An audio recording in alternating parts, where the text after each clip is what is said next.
بسم اللہ الرحمن الرحیم الحمد للہ رب العالمین والعاقبۃ للمتقین والصلاة والسلام علی خیر خلقہ محمد وآلہ واصحابہ اجمعین۔ آج زاد الطالبین میں ہمارا 108واں سبق ہے، جس میں ہم حدیث نمبر 101 کا ترجمہ، لغوی و صرفی تحقیق، تشریح اور ترکیب کے بارے میں پڑھیں گے۔ حدیث نمبر 101 ہے، ان اللہ لا ينظر الى صورکم و اموالکم ولكن ينظر الى قلوبکم و اعمالکم۔ ان اللہ لا ينظر الى صورکم و اموالکم ولكن ينظر الى قلوبکم و اعمالکم۔ ان اللہ بے شک اللہ تعالی لا ينظر نہیں دیکھتا الى صورکم تمہاری شکلوں کو و اموالکم اور تمہارے مالوں کو، ولكن ينظر بلکہ وہ دیکھتا ہے الى قلوبکم تمہارے دلوں کو وَأَعْمَالِكُمْ اور تمہارے کاموں کو۔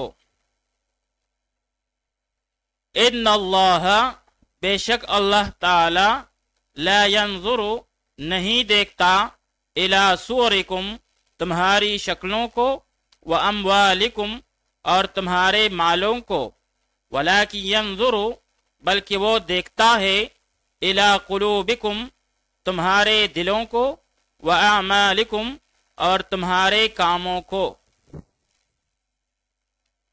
اب یہاں پر ینظر سیاہ واحد مذکر غائب، پہلے مضارع معلوم اسباب نصر ینصرو، جیسے نظر ینظر نظرا و نظرا بمعنی دیکھنا، غور سے دیکھنا، اور اسی سے نظارتن بمعنی دوربین، عینک، اور نظیر بمعنی متساوی۔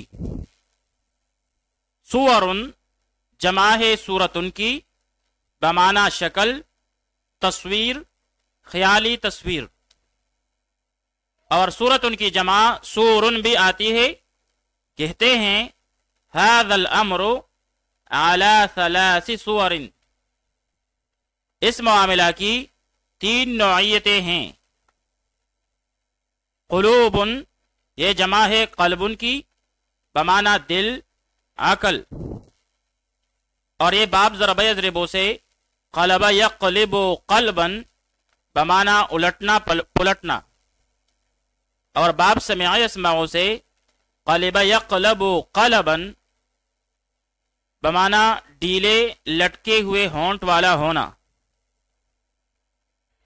آئیے اب اس حدیث شریف کی تشریح پڑھ لیتے ہیں۔ اس حدیث پاک میں فرمایا گیا ہے کہ اللہ انسان کی ظاہری چیزوں کو نہیں دیکھتا، بلکہ باطنی طور طریقوں کو دیکھتا ہے کہ اس میں اخلاص اور للہیت کتنی ہے۔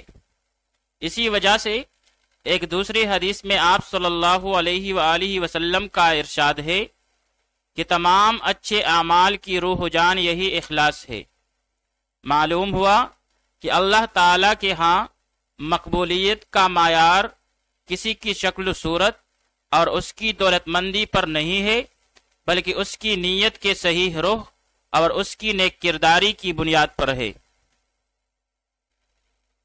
یہ حدیث جمع الفوائد میں ان الفاظ کے ساتھ ہے، ان اللہ لا ينظر الى اجسادکم ولا صورکم واعمالکم ولكن ينظر الى قلوبکم، یعنی اللہ تمہارے جسموں اور تمہاری صورتوں کو اور تمہارے ظاہری اعمال کو نہیں دیکھتا، بلکہ تمہارے دلوں کو دیکھتا ہے۔ یہ الفاظ مطلب بیان کرنے میں زیادہ واضح ہیں کہ مقبولیت کا اصل دار و مدار نیت کی درستی پر مبنی ہے۔ اگر ظاہری اعمال تو بہت اچھے ہوں مگر اخلاص کی دولت سے خالی ہو تو وہ اللہ کے دربار میں ہرگز قبول نہیں ہوتے۔ اسی وجہ سے حضرت معروف کرہی رحمت اللہ تعالی علیہ اپنے نفس کو ملامت کرتے ہوئے فرماتے تھے کہ اے نفس اخلاص پیدا کر، اسی سے خلاصی ممکن ہوگی۔ آئیے اب اس حدیث شریف کی ترکیب پڑھ لیتے ہیں۔ ان اللہ لا ينظر الى صورکم و اموالکم۔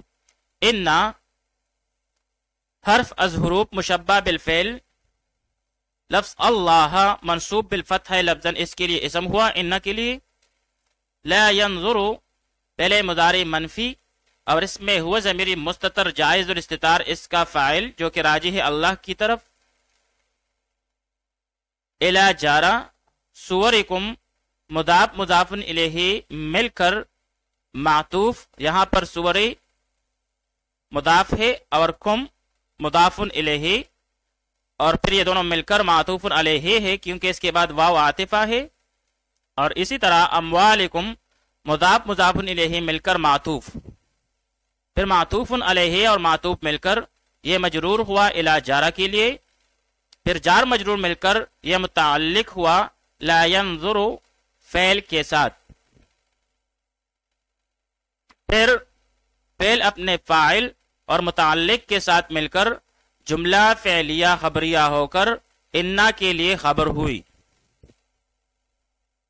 پھر انا اپنے اسم اور خبر سے مل کر جملہ اسمیہ خبریہ ہوا۔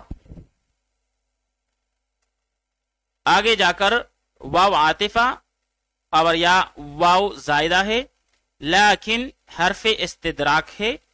ینظر فعل مضارع اور اس میں ہوا ضمیر مستتر جائز الاستتار اس کا فاعل۔ الی جارہ قلوبکم مضاف مضاف الیہ مل کر معطوف علیہ اور اس کے بعد واو عاطفہ۔